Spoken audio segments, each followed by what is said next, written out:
কয়েকদিন পরেই পর্দা উঠতে যাচ্ছে 2026 ফিফা বিশ্বকাপের। বিশ্বমঞ্চের এই উত্তেজনার মাঝেই নেট দুনিয়ায় তুমুল আলোচনার জন্ম দিয়েছে ব্রাজিলের নতুন অ্যাওয়ে জার্সি। সামাজিক যোগাযোগ মাধ্যমে ছড়িয়ে পড়েছে এক চাঞ্চল্যকর দাবি, জার্সির নকশার মধ্যে নাকি লুকিয়ে রয়েছে প্রাচীন বাল দেবতা কিংবা শয়তানের মুখায়ব।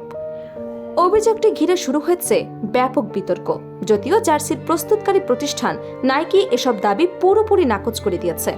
কি এই বিতর্ক আর কি বলছে নাইকি? বিশ্বকাপকে সামনে রেখে নতুন অ্যাওয়ে জার্সি উন্মোচন করেছে 5 বারের বিশ্ব চ্যাম্পিয়ন ব্রাজিল। সাধারণত নতুন জার্সি প্রকাশের পর আলোচনা হয় এর রং, নকশা কিংবা খেলোয়াড়দের উপস্থিতি নিয়ে। তবে এবার দৃশ্যপট একেবারেই ভিন্ন। মাঠে বল করানোর আগেই জার্সির ডিজাইনকে ঘিরে শুরু হয়েছে রহস্য, বিতর্ক আর জল্পনা কল্পনা। জার্সিটি প্রকাশের পরপরই সামাজিক যোগাযোগ মাধ্যমে ভাইরাল হতে থাকে বিভিন্ন ছবি, ভিডিও এবং বিশ্লেষণধর্মী পোস্ট। সেখানে অনেক ব্যবহারকারী দাবি করেন জার্সির নীল, সবুজ এবং কালো রঙের জ্যামিতিক নকশার ভেতরে লুকিয়ে রয়েছে এক রহস্যময় মুখাবয়ব। কারো মতে সেটি শিংওয়ালা শয়তানের মুখ, আবার কেউ বলছেন এটি প্রাচীন ক্যানানীয় দেবতা বালের প্রতীকের সঙ্গে সাদৃশ্যপূর্ণ। দাবির পক্ষে অনেকে জার্সির বিভিন্ন অংশের ক্লোজ আপ ছবি শেয়ার করেন। তাদের ভাষ্য, নির্দিষ্ট কোণ থেকে বা কিছুক্ষণ গভীরভাবে লক্ষ্য করলে সেখানে ছাগলের মাথার মতো একটি আকৃতি স্পষ্ট হয়ে ওঠে। খুব অল্প সময়ের মধ্যেই এই দাবি সামাজিক যোগাযোগ মাধ্যমে ব্যাপক আলোচনার জন্ম দেয়।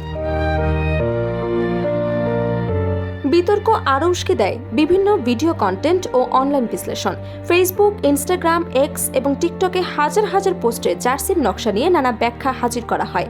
কেউ বিষয়টিকে নিছক কাকতালীয় বলে মনে করলে অন্যরা এটিকে ইচ্ছাকৃতভাবে ব্যবহৃত প্রতীক বলে দাবি করতে থাকেন।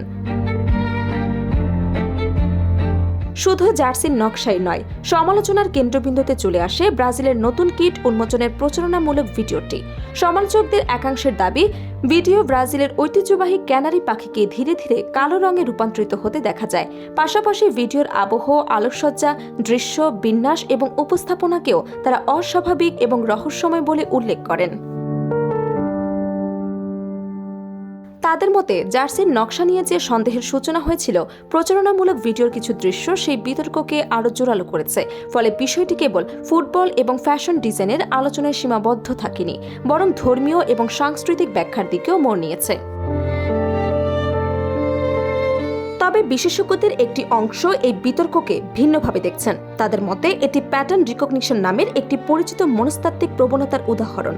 অর্থাৎ মানুষের মস্তিষ্ক অনেক সময় এলোমেলো নকশা, ছায়া বা আকৃতির মধ্যে পরিচিত কোনো মুখ বা অবয়ব খুঁজে বের করার চেষ্টা করে। ফলে বাস্তবে কোনো নির্দিষ্ট প্রতীক না থাকলেও অনেকের কাছে ভিন্ন কিছু মনে হতে পারে। এদিকে বিতর্ক ছড়িয়ে পড়ার পর আনুষ্ঠানিক ব্যাখ্যা দেয় জার্সি প্রস্তুতকারী প্রতিষ্ঠান নাইকি। প্রতিষ্ঠানের পক্ষ থেকে স্পষ্টভাবে জানানো হয়, আলোচিত নকশার সঙ্গে শয়তান, বাল দেবতা কিংবা কোনো ধর্মীয় প্রতীকের কোনো সম্পর্ক নেই। নাইকির দাবি, নতুন অ্যাওয়ে জার্সির ডিজাইন তৈরি করা হয়েছে ব্রাজিলের প্রকৃতি, জীববৈচিত্র্য এবং সাংস্কৃতিক ঐতিহ্য থেকে অনুপ্রাণিত হয়ে। বিশেষ করে আমাজন অঞ্চলে পাওয়া এক ধরনের বিষাক্ত ব্যাঙের গায়ের রং এবং চামড়ার নকশা এই ডিজাইনের প্রধান অনুপ্রেরণা। তবে ব্যাখ্যা দেওয়ার পরও বিতর্ক পুরোপুরি থামেনি। সামাজিক যোগাযোগ মাধ্যমে এখনো চলছে তর্ক বিতর্ক, বিশ্লেষণ আর পাল্টা বিশ্লেষণ। কেউ নাইকির বক্তব্যে সন্তুষ্ট, আবার এখনো কেউ নিজের সন্দেহ থেকে সরে আসতে রাজি নয়। বিশ্বকাপ শুরুর আগে তাই ব্রাজিলের নতুন অ্যাওয়ে জার্সি হয়ে উঠছে ফুটবল বিশ্বের অন্যতম আলোচিত বিষয়। মাঠে বল করানোর আগেই যে জার্সি কোটি সমর্থকদের নজর কেড়েছে, সেটি এখন বিতর্কের কেন্দ্রবিন্দু। শেষ পর্যন্ত এই আলোচনা কতদূর গড়ায় তা হয়তো সময় বলে দেবে। তবে একটি বিষয় নিশ্চিত, 2026 বিশ্বকাপের আগে ব্রাজিলের নতুন জার্সি ইতোমধ্যে বিশ্ব ফুটবলে আলাদা এক আলোড়ন সৃষ্টি করেছে।